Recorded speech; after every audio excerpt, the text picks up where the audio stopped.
आज की क्लास में आज आप लोगों को पढ़ाया जाएगा धातु कीलेट या कीलेट यौगिक या कीलेट संकुल। इसको हम एक उदाहरण के माध्यम से समझाने का प्रयास करेंगे।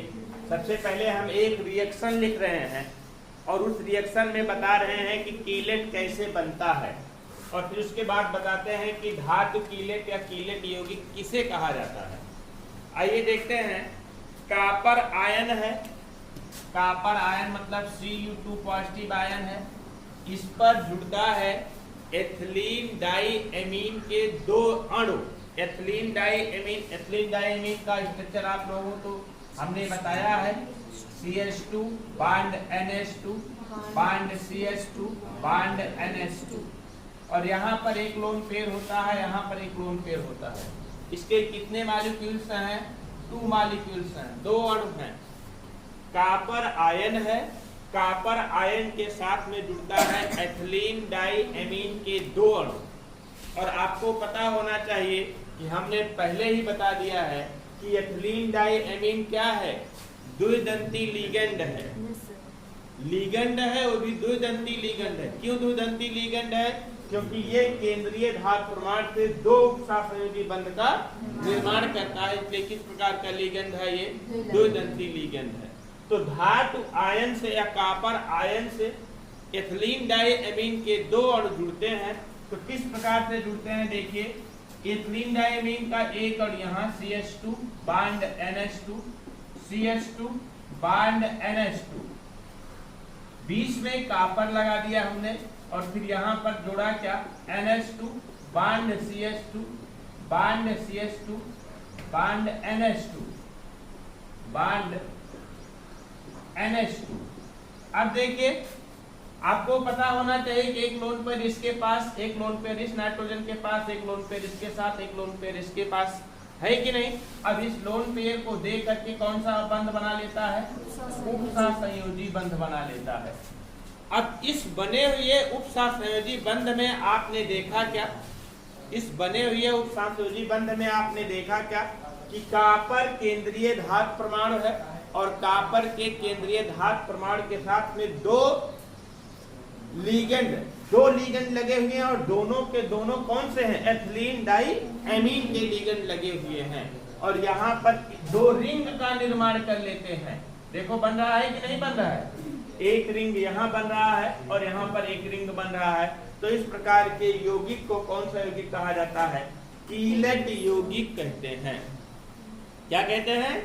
कीलेट यौगिक कहते हैं। तो परिभाषित कैसे करेंगे? पहले तो देखिए हुआ क्या है, फिर से एक बार देख लेते हैं। कॉपर आयन है, इस कॉपर आयन के साथ में द्विदंती लिगेंड के 2 अणु, द्विदंती लिगेंड के रूप में एथिलीन धातु, एथिलीन डाइएमीन है। यहाँ पर लिखेंगे क्या है आपका? ये कॉपर आयन। क्या है आपका? ये कॉपर आयन है। ये क्या है आपका? एथिलीन डाइएमीन है। एथिलीन डाइएमीन के कितने मॉलिक्यूल्स हैं? 2 मॉलिक्यूल्स हैं, और दोनों मॉलिक्यूल्स कॉपर धातु के साथ में उपसहसंयोजी बंधों द्वारा जुड़ गए हैं, और जब उपसहसंयोजी बंधों द्वारा जुड़ गए हैं तो 2 रिंग का निर्माण हो गया है कि नहीं? और एक उपसहसंयोजी यौगिक का निर्माण हो रहा है, और इस उपसहसंयोजी यौगिक जो बन रहा है इसमें 2 रिंग बन रहा है, इसलिए इस यौगिक को कौन सा यौगिक कहेंगे हम? कीलेट यौगिक कहते हैं। क्या कहते हैं? कीलेट यौगिक कहते हैं। और यह कीलेट का बनना, जो कीलेट बन रहा है, इसे क्या कहा जाता है? कीलेटीकरण कहते हैं। क्या कहते हैं? कीलेटीकरण कहा जाता है। और जो रिंग बनता है, इसे क्या कहते हैं हम?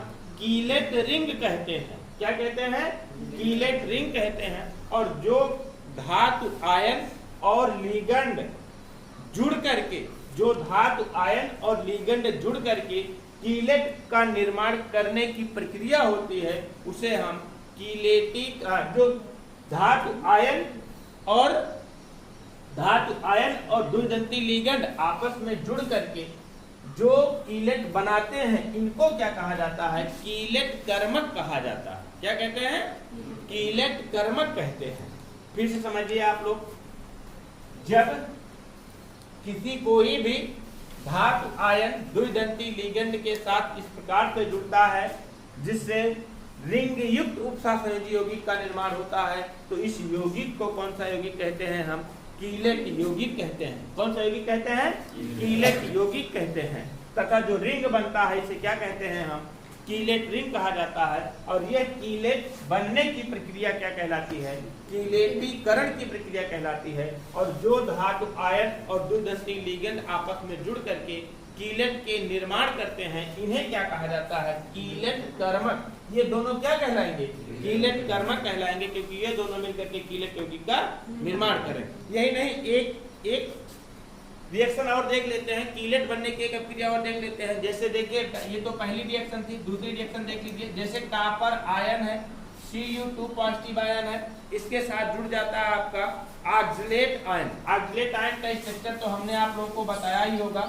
Oxygen double bond carbon bond oxygen, और इस पर क्या होते हैं? नेगेटिव चार्ज होते हैं।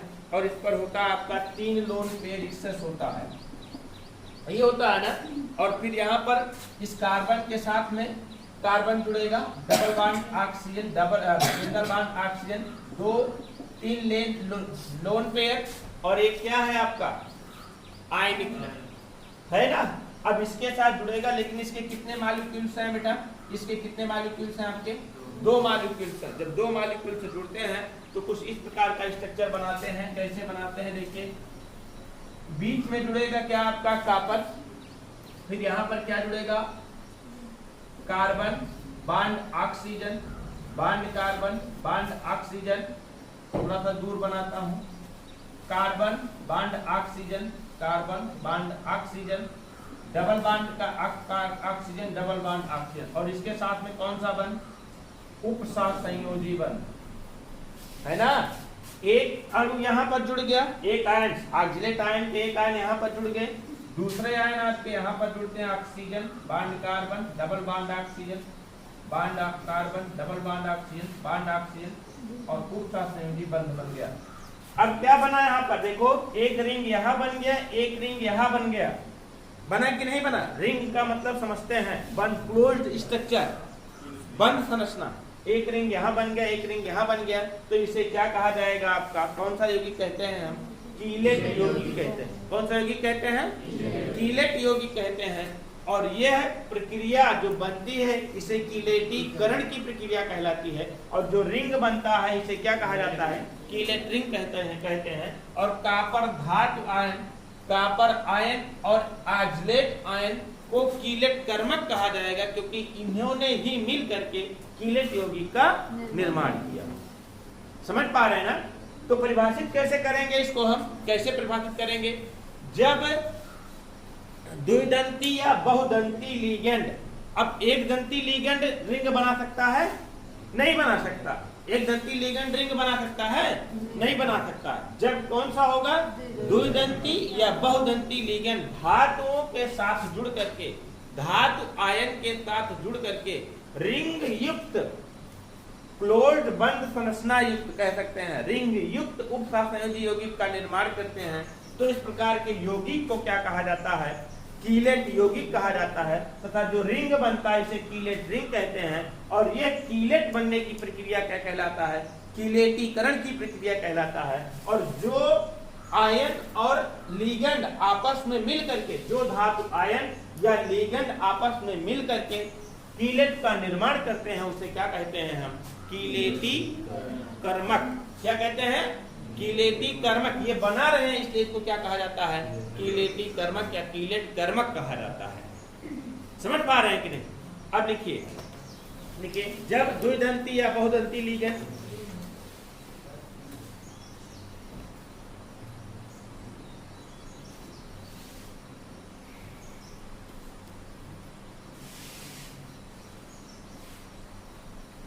जब द्विदंती या बहुदंती लिगेंड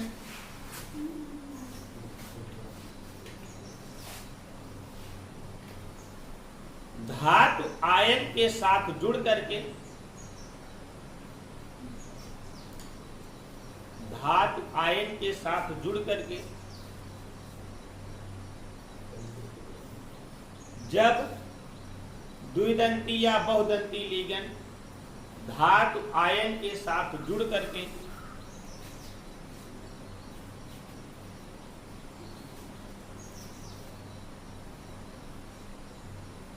रिंग युक्त उपसंयोजी यौगिक का निर्माण करते हैं।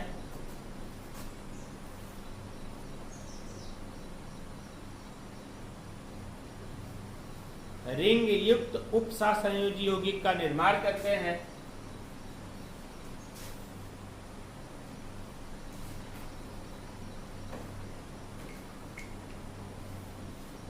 तो उसे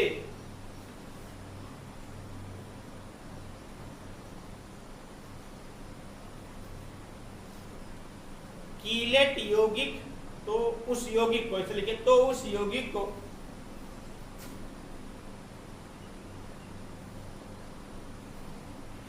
कीलेट यौगिक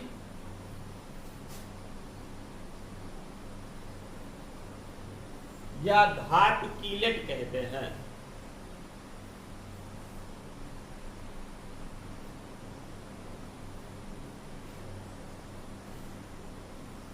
कीलेट यौगिक या धातु कीलेट कहते हैं।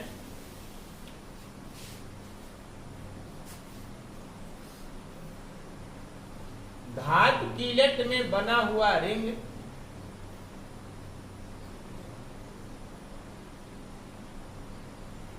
क्या कहलाता है? कीलेट रिंग कहलाता है। कीलेट रिंग कहलाता है।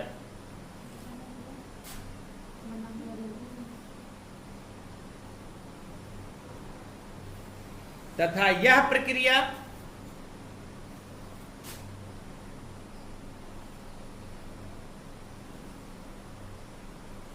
कीलेटीकरण की प्रक्रिया कहलाती है।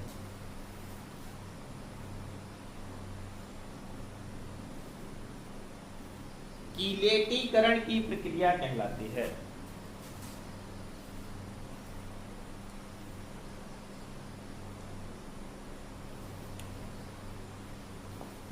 कीलेटीकरण की प्रक्रिया कहलाती है। तथा जो धातु आयन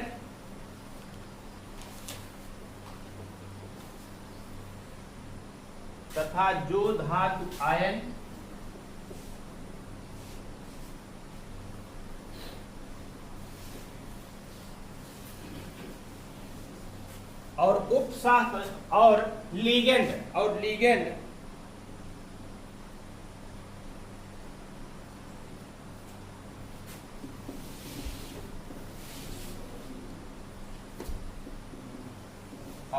जो धातु आयन और लीगेंड आपस में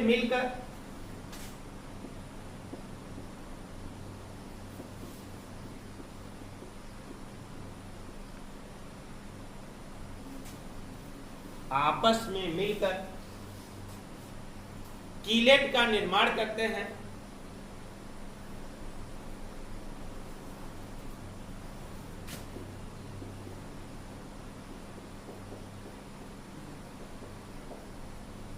उन्हें कीलेट कर्मक कहा जाता है।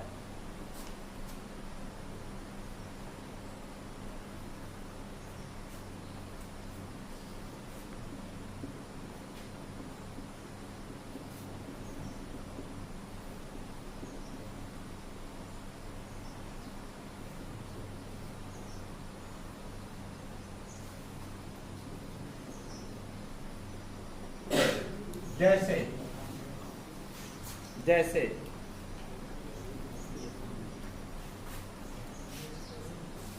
कॉपर आयन से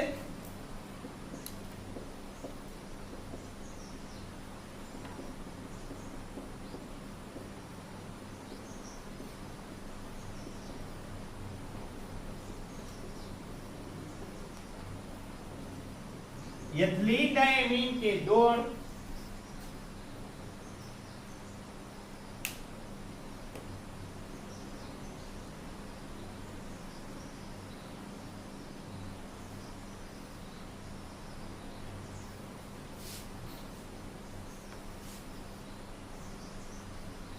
दो अणु आपस में मिलकर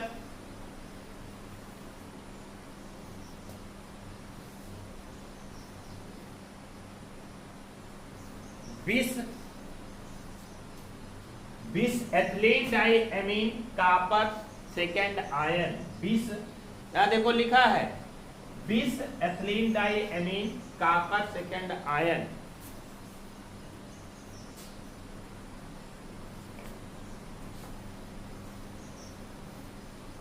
का निर्माण करते हैं।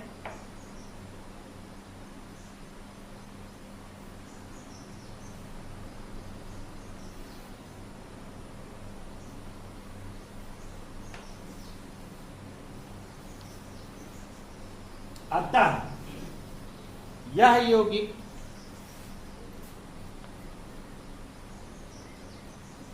कीलेट यौगिक कहलाता है।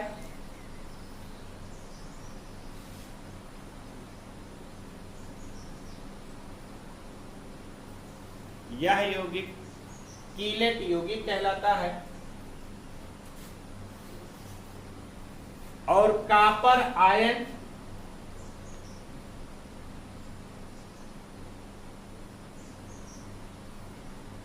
तथा एथिलीन डाइएमीन क्या कहलाएंगे? कॉपर आयन तथा एथिलीन डाइएमीन क्या कहलाएंगे? कीलेट कर्मक कहलाते हैं। कीलेट कर्मक कहलाते हैं। और यह प्रक्रिया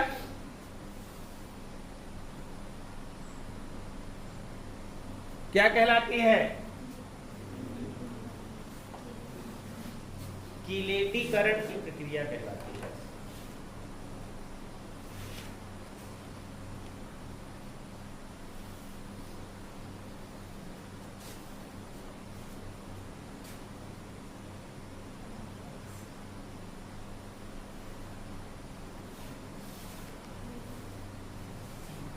इसको नोट कर लीजिए।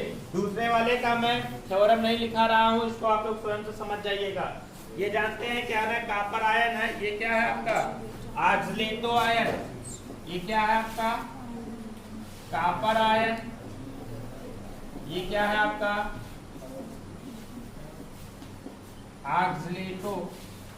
आक्सलेट आयन। आक्सलेट आयन नोट कर लीजिए दोनों को।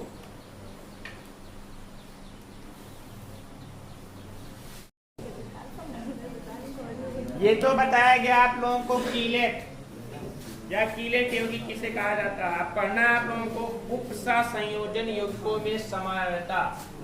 पढ़ना है आपको उपसा संयोजन यौगिकों में समावयता। उपसा संयोजन यौगिकों में समावयता। समावयता सबसे पहले इसको जानेंगे। समावयता कहते किसे हैं? हो सकता है आप लोगों को कभी बताया नहीं गया हो। आइसोमेरिज्म। आइसोमेरिज्म किसे कहा जाता है? होता क्या आइसोमेरिज्म? मैं दो कंपाउंड लिखता हूं। देखिए समावयता को परिभाषित करता हूं। सबसे पहले मैं आपको समावयता बताता हूं, समावयता कहते किसे हैं। उसके बाद उपसंयोजन यौगिकों में समावयता बताता हूं। और समावयता का डिफाइन मैं कार्बनिक कंपाउंड से करता हूं, ऑर्गेनिक कंपाउंड से करता हूं, कार्बनिक यौगिक से किया जाएगा। जैसे एक यौगिक मैंने लिखा, कौन सा लिखा यौगिक? CH3 बांडो बांड CH3। और दूसरा यौगिक हमने लिखा क्या आपका? C2H5OH। दो अलग अलग कंपाउंड है। दोनों यौगिकों को आप लोगों ने पढ़ा हुआ है। दोनों कंपाउंड आप लोगों ने पढ़ा हुआ है। ये है क्या आपका? Dimethyl ether. नाम क्या है इसका? डाइमेथिल ईथर नाम है इसका। इसका क्या नाम है? Ethyl alcohol. Ethyl alcohol. ये दोनों के संरचनाएं हैं। ये दोनों की संरचनाएं हैं, मतलब कह सकते हैं संरचना सूत्र है इसका। कौन सा सूत्र है? संरचना सूत्र है। लेकिन इनका हम मॉलिक्यूलर फार्मूला बनाए, अणु सूत्र बनाए। मॉलिक्यूलर फार्मूला बनाते हैं तो क्या बनता है? कार्बन के कितने? 2 है ना, तो C2। हाइड्रोजन के कितने? 3 3 6। यहाँ पर देखिए 5 और 1 6 H6। और ऑक्सीजन का कितना? 2। दोनों का मॉलिक्यूलर फार्मूला, मतलब किसे कहेंगे हम? अणु सूत्र। मॉलिक्यूलर फार्मूला दोनों का क्या है? सेम है। इसका भी और इसका भी सेम है कि नहीं है? दोनों यौगिकों के संरचना सूत्र क्या है? अलग अलग है। ये संरचना सूत्र है दोनों यौगिकों का, ये संरचना सूत्र है। संरचना सूत्र दोनों यौगिकों के अलग अलग हैं, लेकिन दोनों यौगिकों के अणु सूत्र क्या है? समान है। तो इन दोनों यौगिकों को एक दूसरे का क्या कहेंगे हम? समावयवी यौगिक। क्या कहेंगे हम? समावयवी यौगिक कहेंगे। और यह घटना क्या कहलाती है? समावयता कहलाती है। क्या कहलाती है? समावयता कहलाती है। समझ रहे ना? हमने 2 यौगिक लिया, एक तो लिया क्या हमने? एथिलीन डाइएमीन लिया, दूसरा हमने क्या लिया? एथिल अल्कोहल लिया। दोनों का ये संरचनात्मक सूत्र, संरचना सूत्र है। और दोनों का हमने क्या निकाल लिया? अणु सूत्र। अणु सूत्र जानते हैं ना? अणु सूत्र किसे कहा जाता है? एक अणु में उपस्थित समस्त परमाणुओं को एक साथ मिला करके लिखना, उसका क्या कहलाता है? अणु सूत्र कहलाता है। जैसे देखिए C6H12O6, C6H12O6 ये इसका अणु सूत्र है, लेकिन इसका संरचना सूत्र बनाएंगे तो बहुत अलग टाइप का संरचना सूत्र बनेगा। कहो तो मैं अभी बताता हूं मैं। तो क्या है? ये इसका अणु सूत्र है, लेकिन इसी तरीके से इसका कौन सा सूत्र है? आपका संरचना सूत्र है। और ये इसका क्या है? आपका अणु सूत्र है। तो ये घटना क्या कहलाती है? समावयता कहलाती है। तथा इन दोनों यौगिकों को एक दूसरे क्या कहते हैं? समायोगी यौगिक कहते हैं। तो परिभाषित कैसे करेंगे समावयता को? सिर्फ अभी मैं बता रहा हूँ समावयता को कैसे परिभाषित करेंगे। समावयता क्या होती है? जब 2 या 2 से अधिक यौगिकों के अणु सूत्र समान हो। जब 2 या 2 से अधिक यौगिकों के अणु सूत्र समान हो, किंतु संरचना सूत्र क्या हो? भिन्न भिन्न हो। तो इस प्रकार की घटना कौन सी घटना कहलाती है? समावयता कहलाती है। इस प्रकार की यौगिक को एक दूसरे की क्या कहते हैं? समावयवी यौगिक कहते हैं। जैसे हम कहेंगे डाइमेथिल ईथर और एथिल अल्कोहल एक दूसरे के कैसे यौगिक हैं? समावयवी यौगिक हैं। और यह घटना क्या कहलाती है? समावयता कहलाती है। समझ रहे ना? और यही घटना देखने को मिलती है किसमें? उपसह संयोजन यौगिकों में। और उपसह संयोजन यौगिकों में किस तरीके से होता है? इसका एग्जांपल बता दें क्या? ग्लूकोज वाला।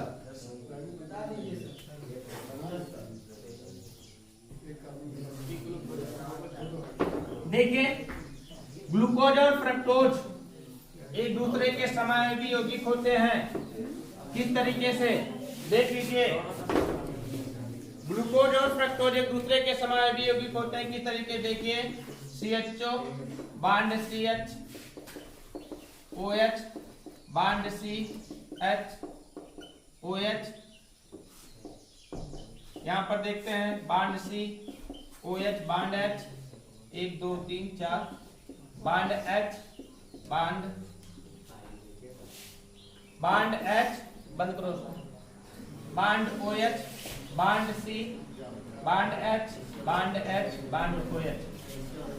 ये ग्लूकोज का स्ट्रक्चर है। ये ग्लूकोज का स्ट्रक्चर है। किसका स्ट्रक्चर है? किसकी संरचना है? ये ग्लूकोज की संरचना है। और यहाँ पर मैं फ्रक्टोज की संरचना बनाता हूँ। क्या बनता है? CH2OH bond C, O bond C, bond OH, bond H, bond C, bond OH, bond H, bond C, bond OH, bond H, bond C, bond H, bond OH, 1 2 3 4 5 6 और बांड H। ये fructose का structure है। इसको बोला ये क्या? किसका structure है? ग्लूकोज की संरचना है। ये किसकी संरचना है? फ्रक्टोज की संरचना है। दोनों का देखते हैं कि कार्बन परमाणु की संख्या दोनों में कितनी है, 1 2 3 4 5 6 C6। हाइड्रोजन परमाणु की संख्या देखते हैं तो 1 2 3 4 5 6 7 8 9 10 11 और 1 12 H12।